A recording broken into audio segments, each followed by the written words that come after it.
news. It's the fact that they would actually say these things. Welcome back. Crane Durham's Nothing But Truth, proudly on AFR Talk. Well, we bring on the president of the Valhalla Project. He is a former Green Beret who has served our country through the decades and written books defending our troops like Inside Gitmo and most recently Warrior Police with his best half, Chris, and his first book, Separated at Birth, a tribute to those who had served in the Forgotten War, the Korean War, including his family, his father. Our good friend, Lieutenant Colonel Gordon Cucullu, joins us now. Welcome back, Colonel. How are you? I'm doing great. Thank you, Crane. Good to be back on. Yes, always. And so much to get to. Pardon me if we just get right to it. Yeah, sure. I think we ought to because time is short. Yes, sir. And this begins with Steve Croft from 60 Minutes. And his comment, which I thought was a joke. I just can't believe that we have someone making this type of remark about his visit and his reporting from Iran and that regime. And he spoke about President Rouhani. And here is, well, an excerpt of what he had to say on the morning show of CBS News. He is a 60 Minutes reporter. CBS is 60 Minutes. Roll it. One of the things that I found really interesting was that they think that they're convinced they're not building a bomb. They don't believe. We didn't talk to anybody who believes they're building a bomb. Mm-hmm. That the supreme leader has dictated that it's against their religion, and that a fatwa was issued. It's on his website. Why don't people believe us? Tell me, when it comes to Iran, a few things. We've changed our policy. We're dealing directly with Iran after 30 years. The butcher's bill there is pretty high if we look back at what Iran's a part of and number one state sponsor of terrorism. Some would call it the foundation of the state sponsors of terrorism. That said, they changed the policy dealing directly. We had negotiations through the years, but they were never official because they hadn't earned that with any type of trust. They've been building a nuclear weapon, enriching uranium. They have large stores of natural gas and oil. It's not an energy issue. The president has reached out and moved forward with negotiations, even suspending some of the restrictions, some of the penalties that we have put on them, and in hopes of gaining more access and a better relationship with the regime. Colonel, your thoughts on Steve Croft, 60 Minutes, making those statements. Does this kind of naivete exist? Are you as taken aback as I am by this or not? Yeah, I am, but at the same time, you have to consider the source. I mean, we have journalists going all the way back to Durante from the New York Times who turned a blind eye toward Stalin's purges and mass starvations in the Ukraine, and back in the 20s and 30s, we had reporters who were exculpatory about Mussolini and Hitler. We had,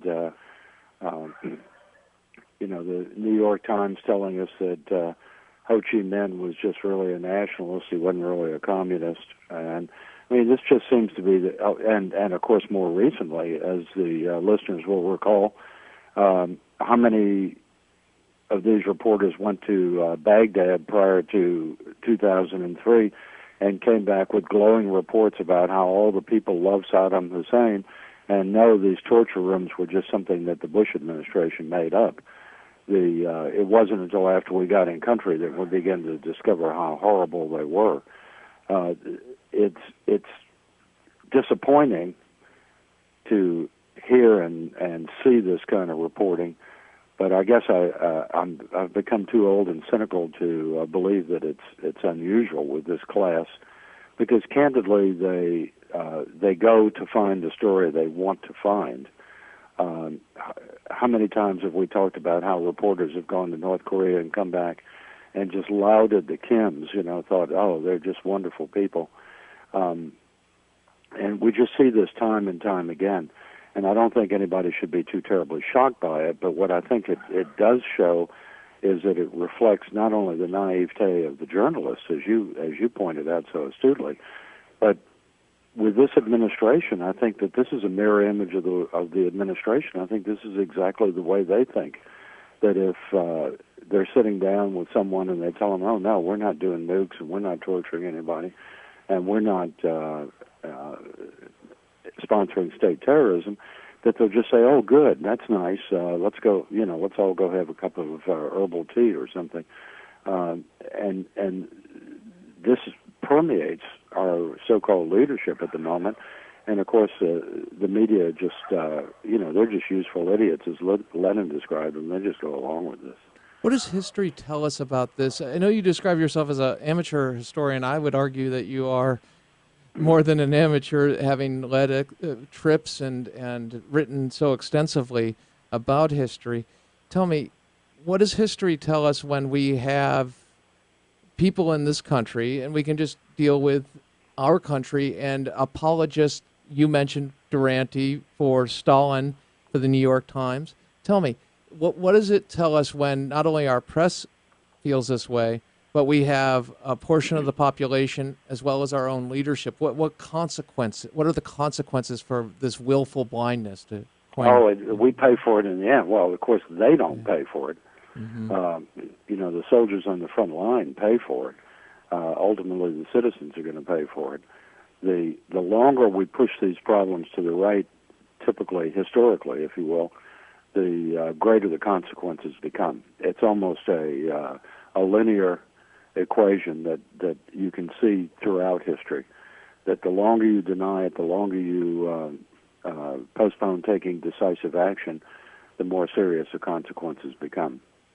Imagine if, rather than Neville Chamberlain signing over Czechoslovakia and the Sudetenland, that the Allies at that time, England and France, had simply moved into the Rhineland, which they were authorized to do under the Versailles Treaty. That would have lost Hitler so much credibility at home that it's unlikely that he would have been able to stay in power.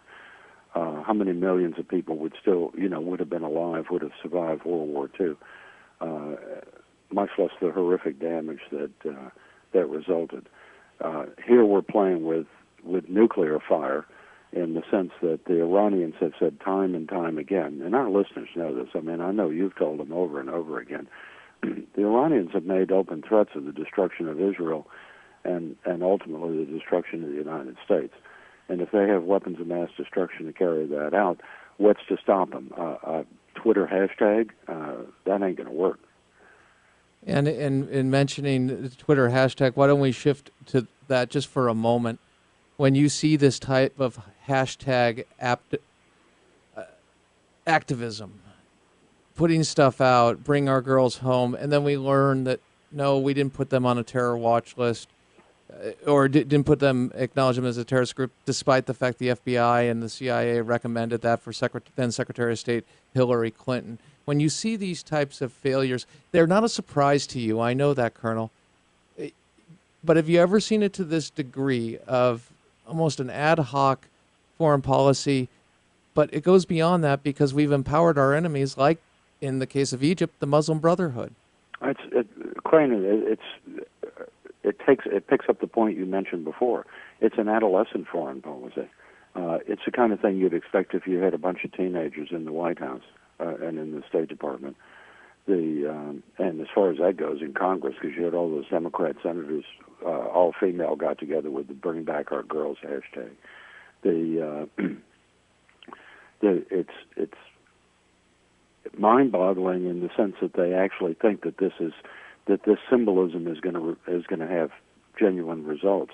And to the point we discussed earlier, if we had been stronger in our approach to Nigeria, maybe shoring up the government, put a little steel in their backbone, maybe put some special forces advisors in there to help tune up their military a little bit better, maybe Boko Haram wouldn't have been able to pull this off. And where's the hashtag for the thousands of Christians who have been killed in Nigeria by these very same terrorist animals. I don't see that.